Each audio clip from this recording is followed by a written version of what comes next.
the litigation director for Consumer Watchdog.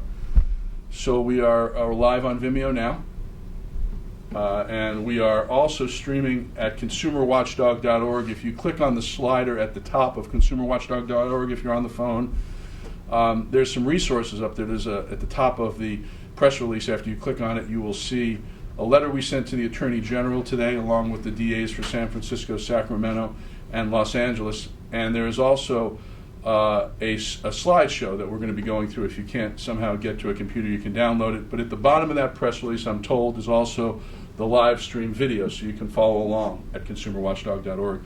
So we're going to go through this presentation today, and then we will open the phone line if anyone has a question. So if you dial in, you'll be able to ask a question. You can't do that on Vimeo, but you can watch on Vimeo. So let me get going.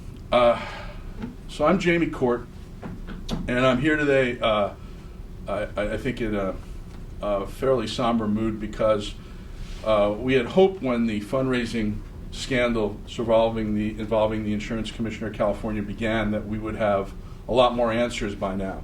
We had hoped that when there was a release of the public documents, when there was a release of the calendars, that we would really have a pretty full picture of what happened to bring us to this place where an insurance commissioner who said he would not take insurance company money took insurance company money.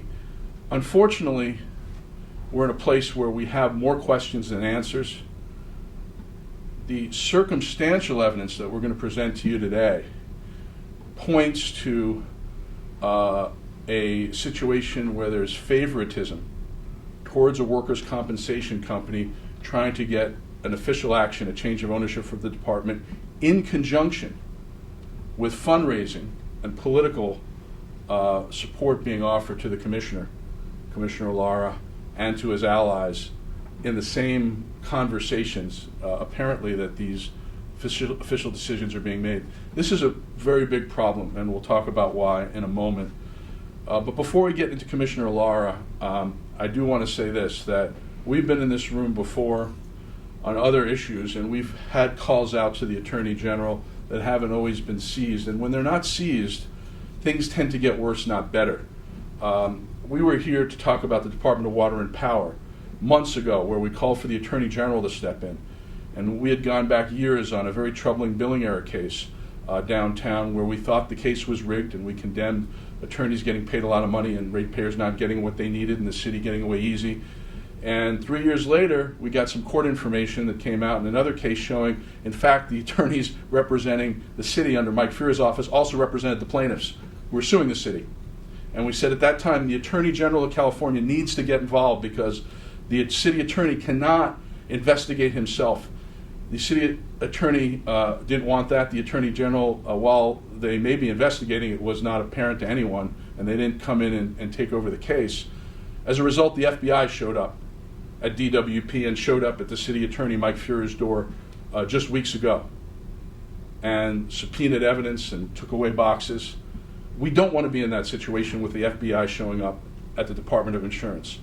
We want to be in a situation where there is a fair investigation into the allegations that have come to light, and Commissioner Lara is either cleared or not cleared, but the Attorney General of California or District Attorney in California is in control of that investigation. The public is informed of that investigation and its results, and we can get on with the business of regulating insurance companies in California without this getting in the way. Because right now, in the Department of Insurance, the morale has never been worse. Regulation is grinding to a halt, and a lot of those employees are put in unfair situations. So we're really asking the Attorney General to get involved, not only for the good of the people of California, not only for the policyholders, but for the good of the Department of Insurance and the Insurance Commissioner, who deserves to have a full and fair investigation. While he does have to answer questions he has not answered yet.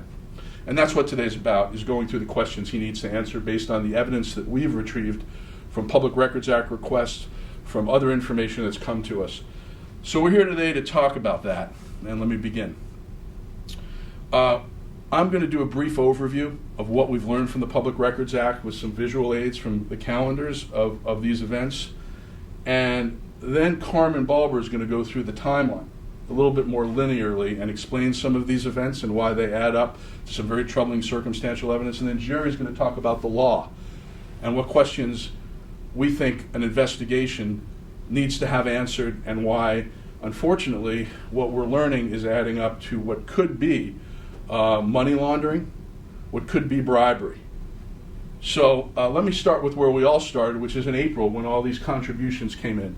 Insurance Commissioner Lara pledged not to take insurance company contributions. And he pledged not to take insurance company contributions because every insurance commissioner before him except Chuck Quackenbush has refused those contributions. And Chuck Quackenbush, as many remember, was run out of office in a scandal because he leveraged insurance companies for money for his foundations. He resigned.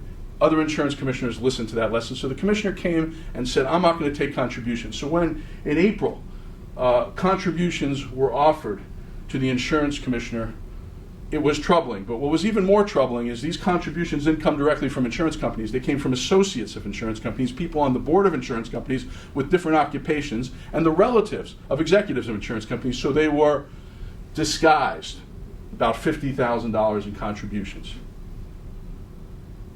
The commissioner, obviously, because he said he was not going to take contributions, had a motive. If he was going to take contributions from insurance companies, not to take them directly, to have them disguised. Then the insurance company contributions came in, and an eagle-eyed reporter in the Union Tribune reported on them by finding out that these were people all related to one big workers' compensation company controlled by Stephen Menzies, and there was a change of ownership going on where Berkshire Hathaway wanted to transfer ownership to a guy named Stephen Menzies of something called the California Insurance Company, which was related to Applied Insurance. And all of the events we're going to talk about now relate to this transaction. And what's most troubling, as we back up a little bit, is not just the mixing of fundraising and policy making, but the fact that the insurance commissioner hasn't been fully forthcoming. In all of these documents that were produced to us, the calendars we've gotten, we haven't found more than one email from Commissioner Lara himself. The one email was to me, so he knew I had it. It was about another issue. It was related to a fossil fuel petition. We have not found one text message from Ricardo Lara, but there is a text message from an employee at the department about one of these meetings with a principal at the company and on a fundraising thing that the principal obviously sent to the employee, and Ricardo Lara replies, okay, but his text is not in here. So we see one side of these messages, nothing from Ricardo Lara. So he has not personally produced official emails, emails from his private account, anything from his phone. And the information he's given us is incomplete. So let me back up from April. We knew about these contributions. And when they all seemed to start, I thought I had a smart TV for a second, sorry. This is what we've learned from the documents that we are now looking at consumerwatchdog.org for anyone who just chimed in.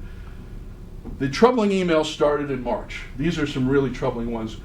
Lara's fundraiser, Dan Weitzman, a guy named Eric Cerna, who's a former insurance commissioner of New Mexico, and suddenly went to work as basically an insurance lawyer trying to grease the way for all sorts of insurance goals, including this transaction apparently.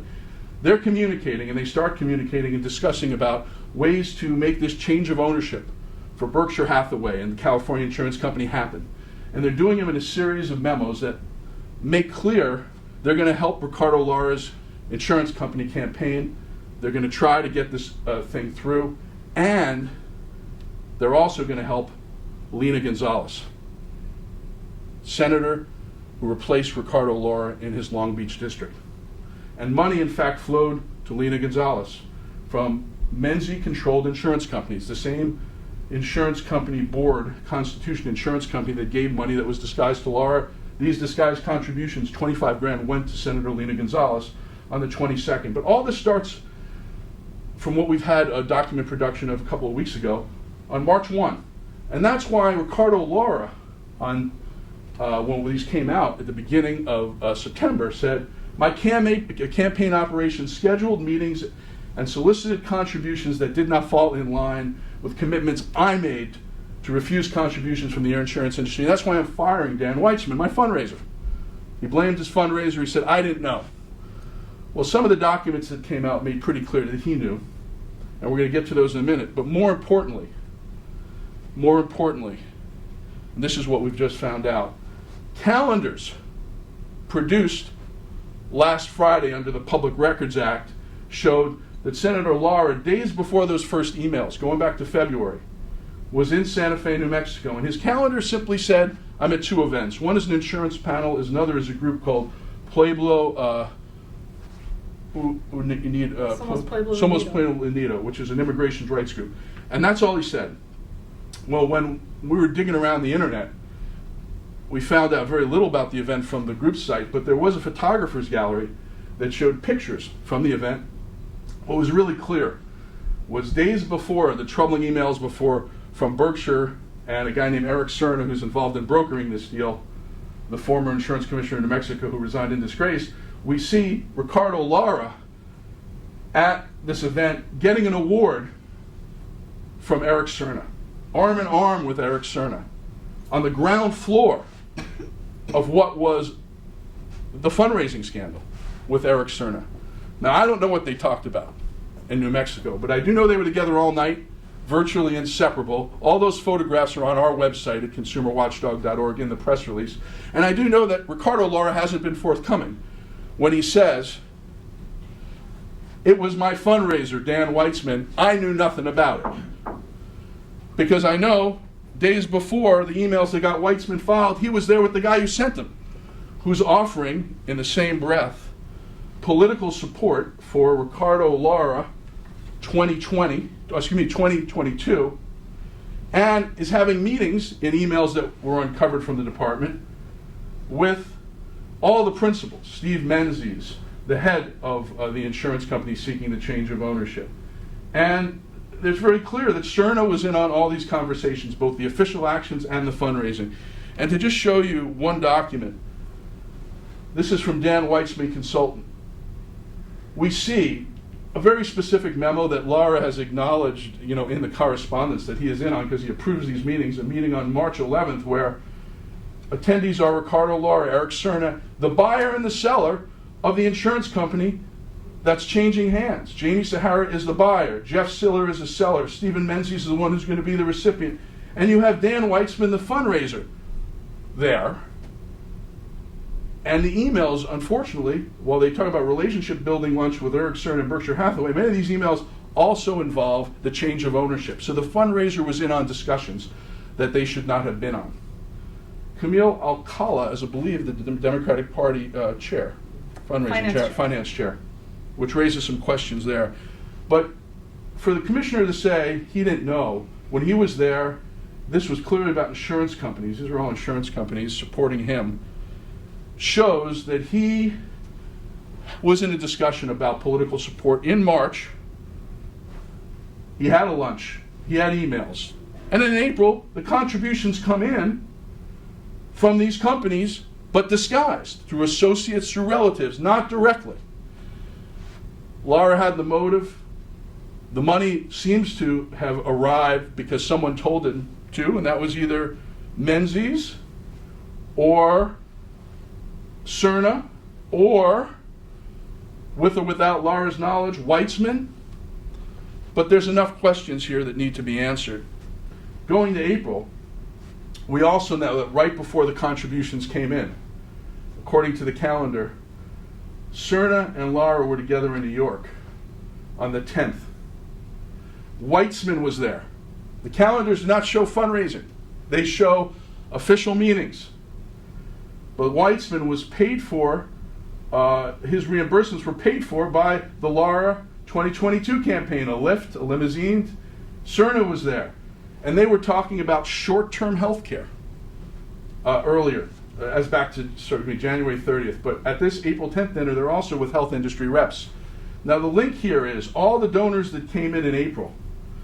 Shortly after Lara came back from that meeting with Cerna, the donations flowed. The timing's very troubling. They also came in from one guy we could never figure who he was or who his wife was, Darlene Graber, a Texas housewife.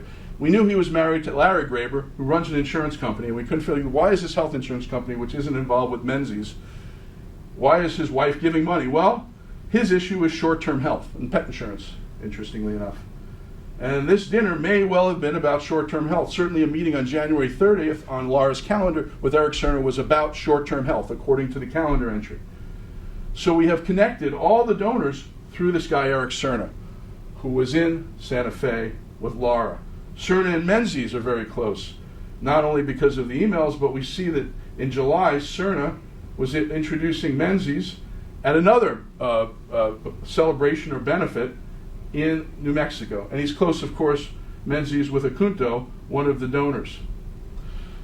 All of this adds up to big problems for the commissioner. And I'm going to let Carmen walk through some of the linear nature of this because I have scattered all around the world. But my point here is Commissioner Lara didn't produce any other information than the documents that point at his fundraiser. We found some other information, both the pictures in New Mexico and also just the fact that some very dutiful Department of Insurance employee was texting with Commissioner Ricardo Lara, and she says, I'm working to schedule a lunch with Lena Gonzalez and Steve Menzies on May 6th in LA. That's the only time you have to meet in the next few days. Ricardo Lara texts, okay.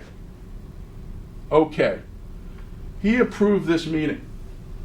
This meeting, and we haven't seen a text from him, by the way. That's just the dutiful employee who produced this. This meeting was what this memo is about. And this memo is the reason that prosecutors need to investigate. Jamie Sahara, the briar of the company, with Dan Weitzman on this to an official department employee and no one who's the official of the fundraiser. Hi, David. Thank you for helping us. Lunch between CRL and Lena. CRL is Commissioner Ricardo Lara. Thank you for helping us. We'd like to schedule 2 meetings with the commissioner. 1, a formal discussion with the commissioner to discuss the California insurance company. That is the transaction they've been talking about, to change ownership and get out of Berkshire Hathaway the Menzies. And 2, a political meeting with the commissioner, Lena Gonzalez and Dan Weitzman. Happy to have a quick chat. What do you think? And that is the meeting that Ricardo Lara, going back to this text, said, okay to. And we know that Lena Gonzalez, as you'll see in the timeline, got about $25,000 from these connected entities and paid them to Weitzman shortly thereafter. Paid a similar amount, just less. Now, she has been more forthcoming remarkably in one day when this has been out than Ricardo has been in his entire scandal. She said, I never met with Menzies, I wasn't there, I don't know these donors. We have not heard Lara say, I wasn't there, I don't know these donors, and I don't know where this money came from. He just simply said, this was my fundraiser. So, what we have with this memo, and what Carmen's going to run through in just the timeline to make this a little clearer, is some very circumstantial evidence that points to policy making and fundraising being mentioned in the same conversations and influence peddling.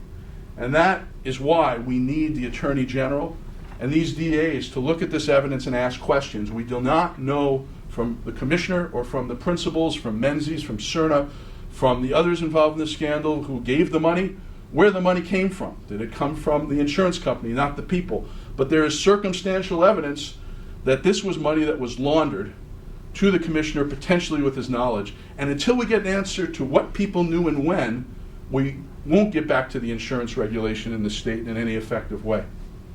So thank you for your attention, and I'll let Carmen just walk through some of this in a linear way.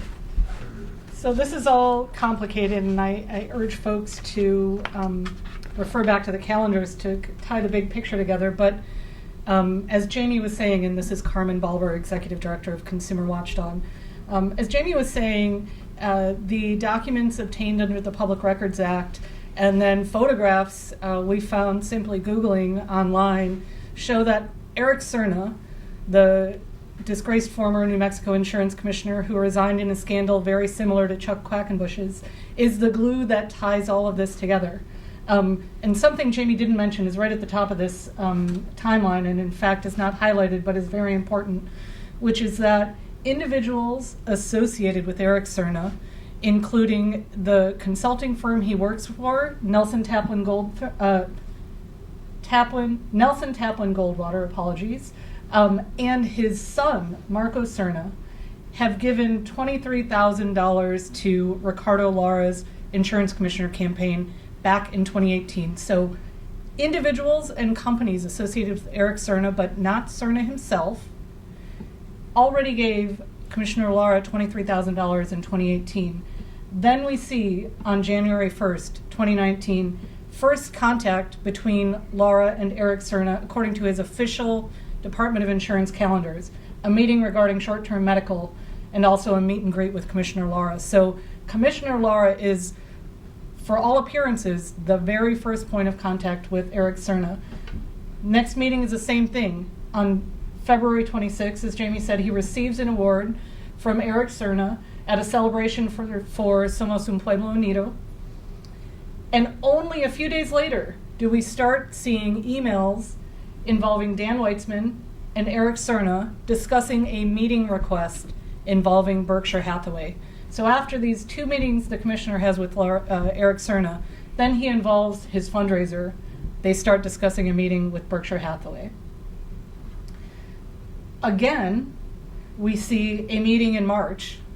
We didn't mention this one as well because it's somewhat related, with Geico executives in Washington, D.C. when Lara traveled there. Geico is, of course, a Berkshire Hathaway subsidiary. Then the same day that Lara meets with the Geico executives in Washington, D.C., he emails his fundraiser, or a conversation between the two of them is mentioned in an email, confirming the March 12th meeting with Berkshire Hathaway in Sacramento. So again, a nexus between a meeting Commissioner Lara has with Berkshire Hathaway executives or Eric Cerna representing Berkshire Hathaway, and then a meeting scheduled about both department business and fundraising.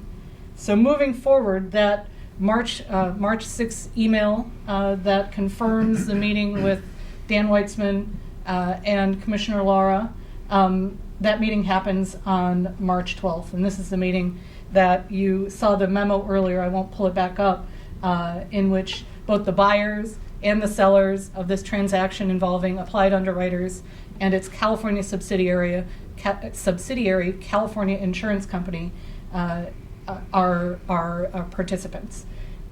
The same day, department employees receive an email from from a lawyer named Silver, sending a follow-up email thanking CDI employees for meeting with Eric Cerna, Steve Menzies, concerning the soon-to-be-filed Form A for California Insurance Company. And that is the form regarding the sale of the company to give Steve Menzies control. So on the same day that Commissioner Lara and his fundraiser are having this relationship-building meeting with Eric Cerna as the point of contact, department employees are meeting with Eric Cerna, Steve Menzies, and the company lawyer to discuss the sale of the company.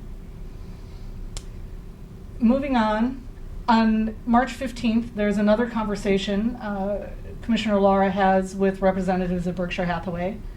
A few days later, on March 22nd, the first contributions come in from individuals connected to Applied Underwriters. And these are so the commissioner has met with Eric Cerna 3 times at this point, including the March 12th meeting in Sacramento.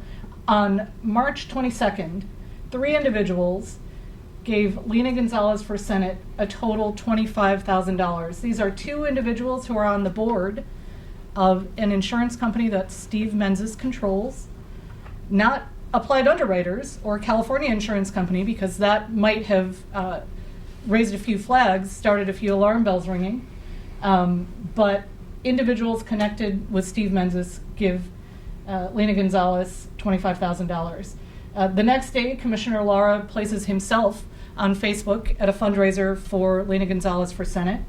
And 2 days later, Lena Gonzalez's Senate campaign pays Dan Weitzman $12,000 for campaign consulting.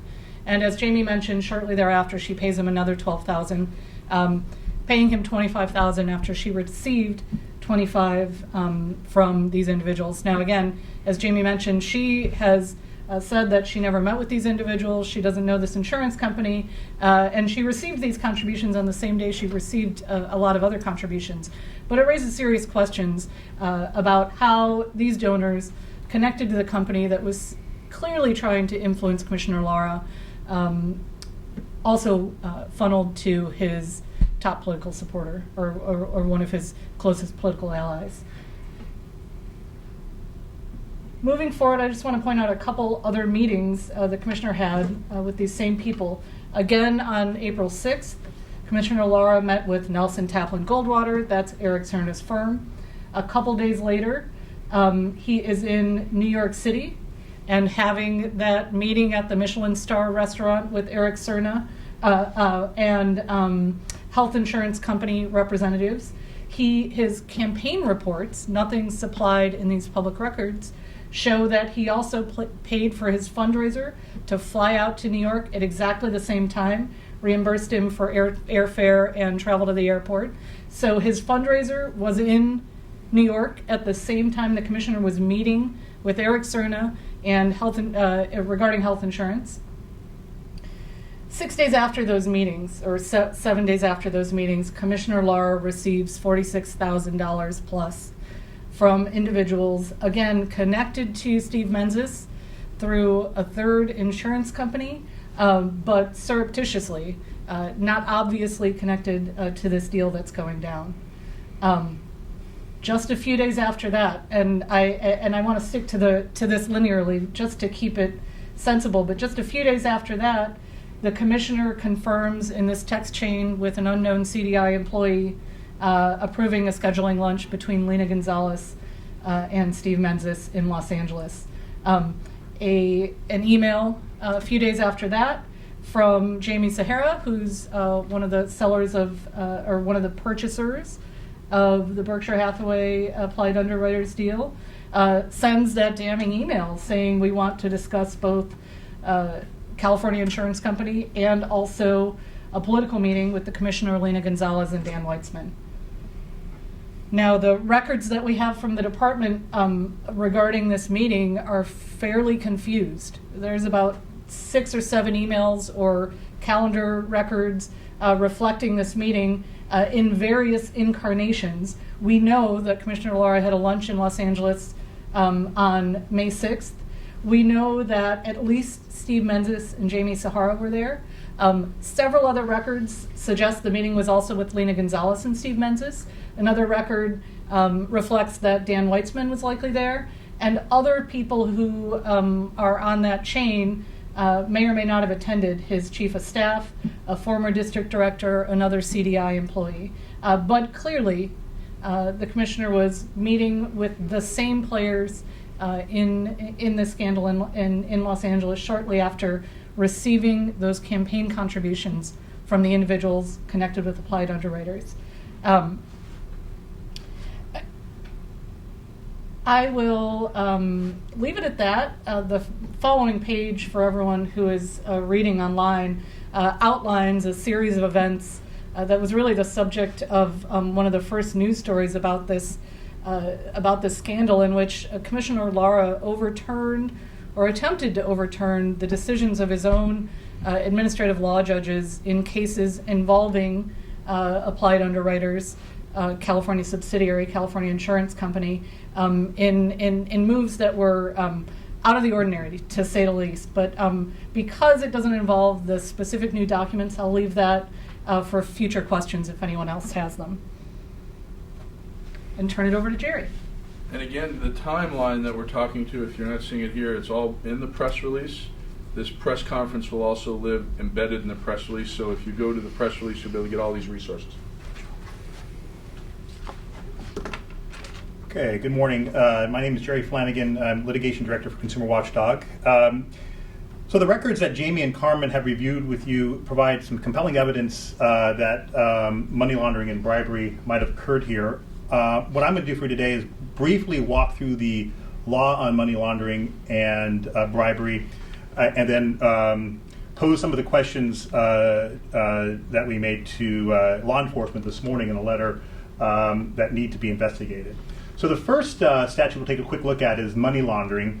Money laundering essentially means that someone other than the named contributor actually provided money to the elected official. This was something that was defined under the Political Reform Act in 1974. And the issue obviously always is that though there may be a person name associated with the contribution. The question is whether or not someone else really gave the contribution to hide its true source and potentially get around campaign finance limits. So looking at some of the facts just briefly that Jamie and Carmen discussed, you see how these fit in here. As previously reported, and Carmen and Jamie summarized, Insurance Commissioner Lara received $46,500 in campaign contributions from individuals connected with Steve Menzies, the new owner of the Berkshire Hathaway subsidiary, pending approval of that sale from the Department of Insurance.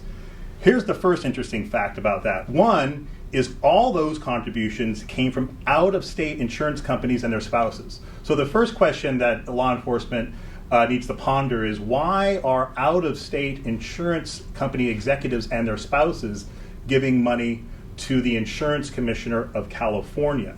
The second question is, why did those insurance company executives, in some case, instead of giving the money directly to the insurance commissioner, but instead give the money through their family members?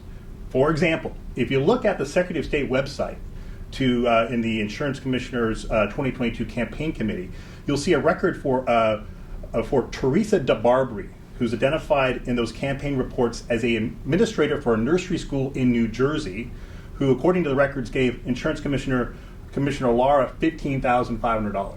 So why would a nursery school teacher from New Jersey give $500 to the Insurance Commissioner of California? Well, it turns out that Teresa DeBarbary's husband is Carl DeBarbary, who's an insurance broker for, you guessed it, Applied Underwriting, the Berkshire Hathaway company that is subject to the pending sale. And he's also a former executive to the Applied subsidiary California Insurance Company, and also related to the Constitution Insurance Company, a former executive. Another example, in addition to $46,500 in campaign company contributions from the Berkshire Hathaway subsidiary, Insurance Commissioner Lara also received $7,800 from Darlene Graber. On the Secretary of State website, she's identified as a homemaker from homemaker from Texas. So the next question for law enforcement is, why would a homemaker from Texas give the Insurance Commissioner of California $7,800? Well, it turns out, based on records, these aren't obvious in the Secretary of State's website, but you have to dig. It turns out that Darlene Graber lives with Larry R. Graber, maybe his wife. Larry R. Graber is the senior vice president and director of Independence Holding Company that sells short-term health insurance. Recall, that was the subject of one of the initial meetings that insurance company Lara had with Eric Cerna. One of the key facts that law enforcement has looked at in the past, in addition to these questions, is, have any of these individuals ever given campaign contributions before? Because if maybe they had, possibly they're just very active politically and maybe reaching well beyond their state to reach out to the Insurance Commissioner of California.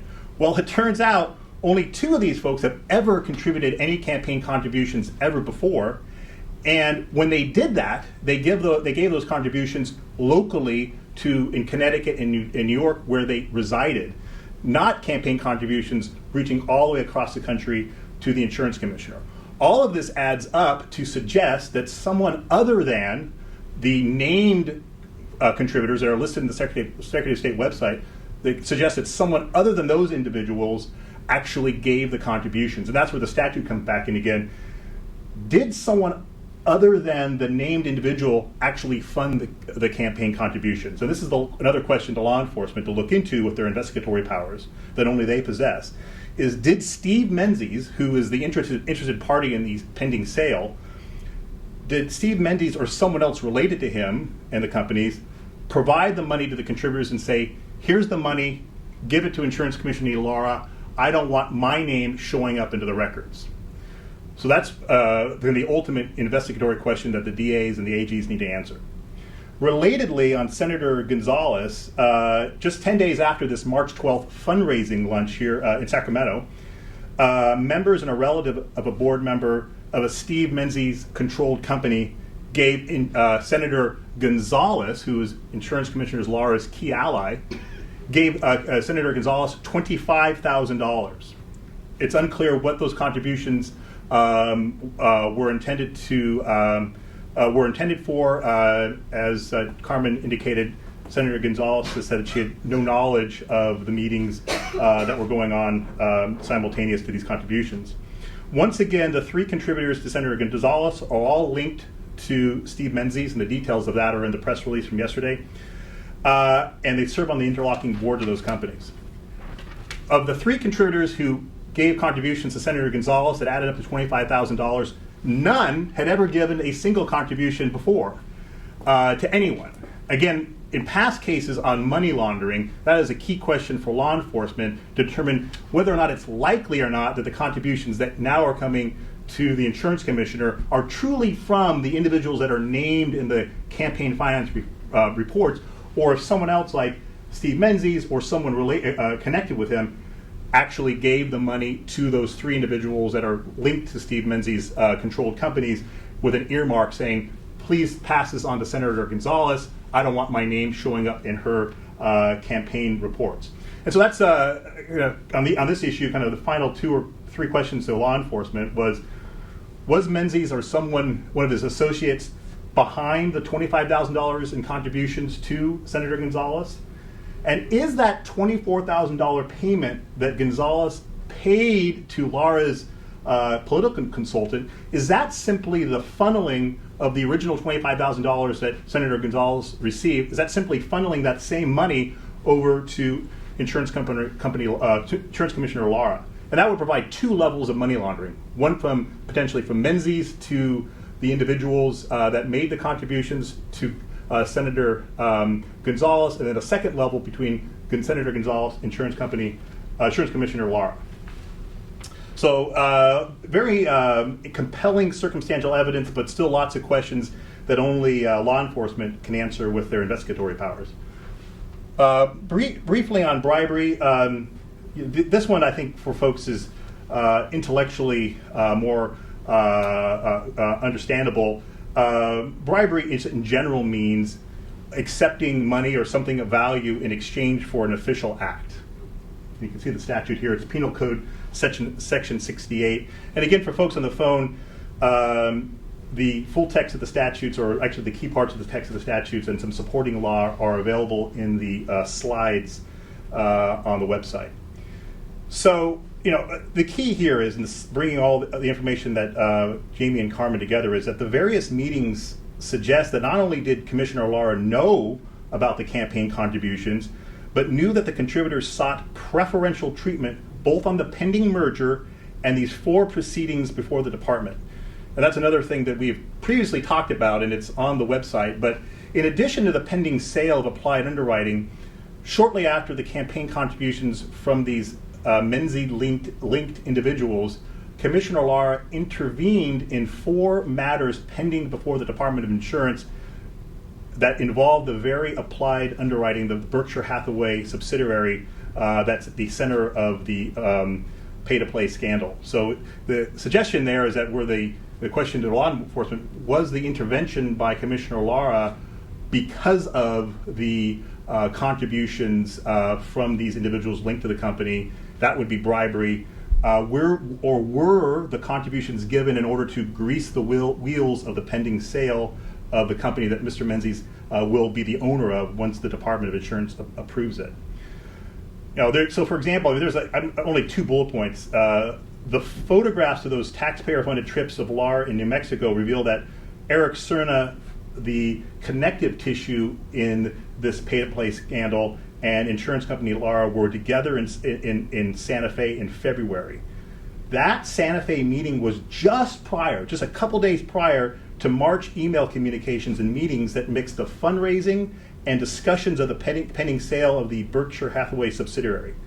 Also, the timing of those meetings and those contributions are very close to the point at which Commissioner Lara intervened in 4 proceedings before the department on behalf of Applied Underwriting. So the question for law enforcement ultimately is that, did Insurance Commissioner Lara take the contributions with the understanding that his official actions would be influenced? Did he exchange the money that was provided for official act? And that would be bribery under the law. Just to note, Public Records Act is a very powerful tool that requires the government to provide public records in response to requests. As Jamie mentioned, the CDI's response to our requests were incomplete. They acknowledged that many documents were withheld, but we don't have any information about what those documents were. The letters from the department providing the records that we presented to you today just provide blanket